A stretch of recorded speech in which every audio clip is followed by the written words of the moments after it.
আমার প্রিয় ভাইরা, হযরতে ওমর রাদিয়াল্লাহু তাআলা আনহু কিন্তু কখনোই তিনি রাত্রিবেলা ঘুমিয়ে থাকতেন না। সব সময় প্রজাদের চিন্তা করতেন, সব সময় জনগণের চিন্তা করতেন। তার প্রজারা খেয়ে আছে নাকি না খেয়ে আছে এই চিন্তায় ঘুরে বেড়াতেন। সমস্ত মানুষেরা কম্বল মুড়ি দিয়ে ঘুমিয়ে পড়ত, পশু পাখিরা তাদের আপন বাসাতে গিয়ে নিস্তব্ধ হয়ে যেত। কিন্তু হযরতে ওমর রাদিয়াল্লাহু তাআলা আনহু কখনোই ঘুমিয়ে পড়তেন না। আমার প্রিয় ভাইয়েরা, হযরতে ওমর একদিন মক্কা মদিনার অলিতে গলিতে ঘোরাফেরা করতেছেন। এমন সময় হযরতে ওমরের কানের মধ্যে একজন মহিলার কণ্ঠে গানের আওয়াজ ভেসে চলে আসে। হযরতে ওমর চিন্তা করলেন, এই সময় গভীর রাতে কে গান গায়? হযরতে ওমর রাদিয়াল্লাহু তাআলা আনহু ওই মহিলাকে লক্ষ্য করে ওই মহিলার বাড়ির আশেপাশে গিয়ে অবস্থান করতেছে। এমন সময় তিনি বুঝতে পারলেন একজন মহিলা এমন সুরে গান গাইতেছে, এমন যৌন উত্তেজনামূলক গান গাইতেছে, বিরহের গান গাইতেছে। তাতে করে বোঝা যায় ওই মহিলার উরুর মধ্যে একজন প্রেয়সী অথবা একজন প্রেমিক মাথা দিয়ে শুয়ে আছে। আমার প্রিয় ভাইরা, হযরতে ওমর আর ধৈর্য ধারণ করতে পারলেন না। সঙ্গে সঙ্গে রাগান্বিত হয়ে সামনের দরজা বাদ দিয়ে, সামনের দরজা বুঝতে না পেরে পেছন দরজা দিয়ে দরজা ভেঙে বেড়া ভেঙে ওই মহিলার বাড়ির মধ্যে ঢুকে পড়লেন। বাড়ির মধ্যে ঢুকে পড়ে মহিলাকে ডাক দিয়ে বলতেছে, মহিলা, তোমার এত বড় সাহস! যেই সমাজের মধ্যে কোরআনের আইন বাস্তবায়িত, যেই রাষ্ট্রের মধ্যে কোরআনের আইন চলে, কোরআনের বিধান চলে, এই রাষ্ট্রের মধ্যে, এই সমাজের মধ্যে তুমি গান গাও, তোমার তো অনেক বড় সাহস, তোমার তো বিচার হবে। মহিলা ডাক দিয়ে বলতেছে, হে পথিক, আপনার পরিচয় কি? ওমর রাদিয়াল্লাহু তাআলা আনহু ডাক দিয়ে বলে, মহিলা, আমার পরিচয় তোমার জানার দরকার নাই, কিন্তু তুমি ভালো করে মনে রাখো, তুমি হচ্ছ আল্লাহ রব্বুল আলামিনের একটি আয়াতে কারিমা লঙ্ঘন করেছো, একটা বিধান লঙ্ঘন করেছো। আল্লাহ রব্বুল আলামিন পবিত্র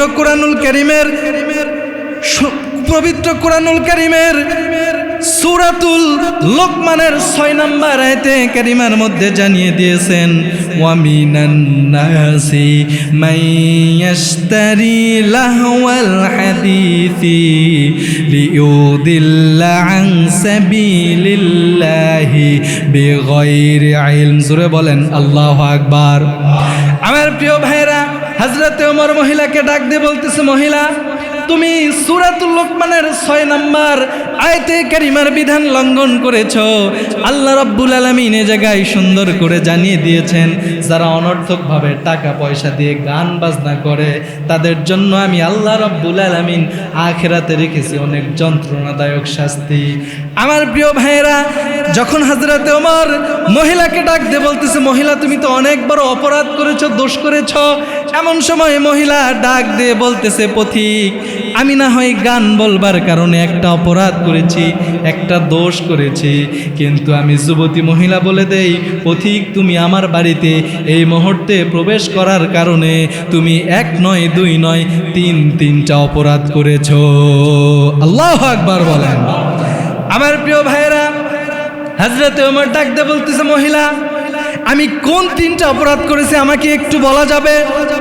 যুবতী মহিলা ডাক দিয়ে বলতেছে, পথিক, তুমি 1 নাম্বার যে দোষ করেছো, 1 নাম্বার অপরাধ করেছো, সেটি হলো আল্লাহ রাব্বুল আলামিনের পবিত্র কোরআনুল কারীমের সূরাতুল বাকারার 159 নম্বর আয়াতে কারিমার বিধানকে লঙ্ঘন করেছো।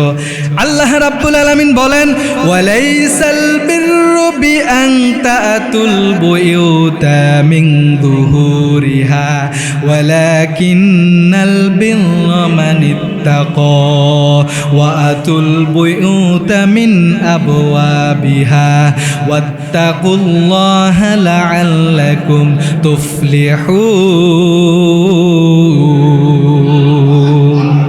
আমার প্রিয় ভাইরা, ওই মহিলা ডাক দিয়ে বলতেছে, ওমর, তুমি এক নাম্বার যে অপরাধ করেছো, এক নাম্বার যে দোষ করেছো, সেই দোষটা হলো আল্লাহ রাব্বুল আলামিন পবিত্র কুরআনুল কারীমের মধ্যে বলে দিয়েছেন, তোমরা যখন কারো বাড়িতে প্রবেশ করবে, বাড়িতে প্রবেশ করার সময় তোমরা সামনের দরজা দিয়ে প্রবেশ করবে, সম্মুখ দরজা দিয়ে প্রবেশ করবে।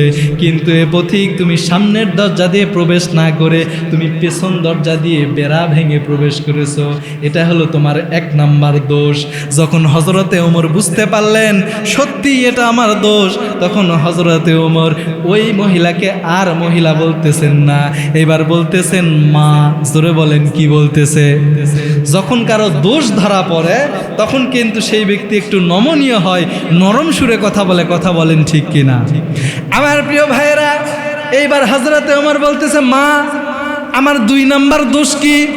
এইবার ওই মহিলা ডাক দিয়ে বলতেছে পথিক, তোমার 2 নাম্বার দোষ হলো আল্লাহ রাব্বুল আলামিন সূরাতুন নূরের 27 নম্বর আয়াতে কারিমার মধ্যে বলেছেন, ইয়া আইয়ুহাল্লাযীনা আমানু লা তাদখুলু বুয়ুতান গায়রা বুয়ুতিকুম হাত্তা তাস্তানিসু ওয়া তুসাল্লিমু আলা আহলিহা যালিকুম খায়রুল লাকুম লাআল্লাকুম তাযাক্কারুন।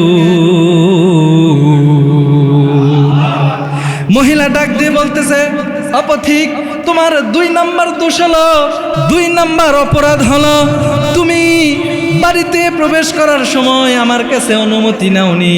কিন্তু আল্লাহ রাব্বুল আলামিন বলেছেন যখন তোমরা কারো বাড়িতে প্রবেশ করবে অবশ্যই অনুমতি গ্রহণ করবে, আর অনুমতি গ্রহণ করবার জন্য সালাম প্রদান করবে। বলেছেন কে? আরো জোরে বলেন, বলেছেন কে? আমার প্রিয় ভাইরা, আজকে আমাদের সমাজের মধ্যেও কিন্তু সালামের প্রচলন আছে না নাই? আমাদের সমাজের মধ্যে সালামের প্রচলন আছে, কিন্তু আসসালামু আলাইকুম বিয়ান সাপ ওই জায়গায় আছে। কথা বলেন ঠিক কিনা? কিন্তু কারো বাড়িতে প্রবেশের সময় আজকে কিন্তু আমরা সালাম দেই না, ঠিক কিনা? আমার প্রিয় ভাইয়েরা, হযরতে ওমরকে ডাকতে বলতেছে, পথিক, তোমার 2 নাম্বার দোষ হলো তুমি আমার বাড়িতে হুড়মুড় করে ঢুকে পেরেছো। আমার বাড়িতে ঢুকবার সময় অনুমতি নেও নাই, সালাম নেও না, সালাম দেও নাই। হযরত ওমর ডাকতে বলতেছে, মা, আমার 3 নাম্বার দোষটা কি আমি একটু জানতে চাই।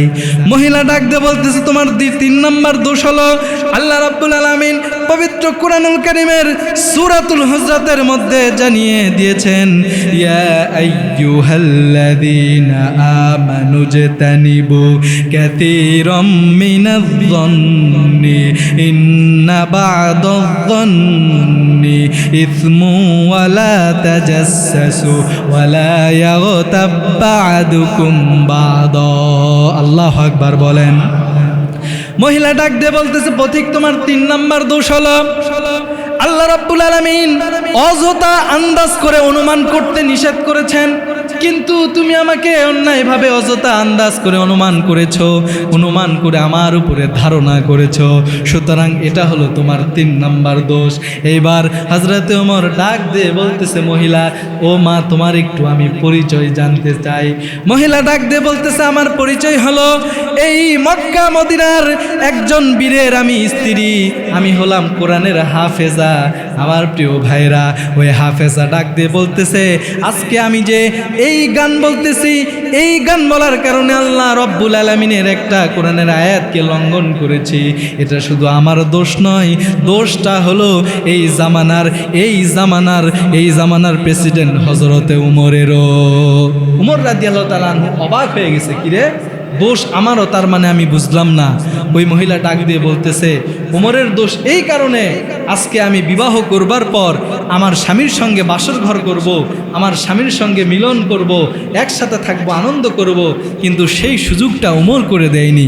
তার কারণ হলো, যখন আমার স্বামী আমাকে বিবাহ করলো, বিবাহ করবার পরে হযরতে উমর তার দূতের মাধ্যমে একটা চিঠি পাঠিয়ে দিল। চিঠি পাঠিয়ে দেওয়ার পরে আমার স্বামীকে হযরতে উমর ছিনিয়ে নিয়ে গিয়েছে। আমার স্বামীকে হযরতে ওমর একটা যুদ্ধের সেনাপতি বানিয়েছে। তখন থেকে আমার স্বামী আমার কাছ থেকে বিচ্ছিন্ন হয়ে গিয়েছে।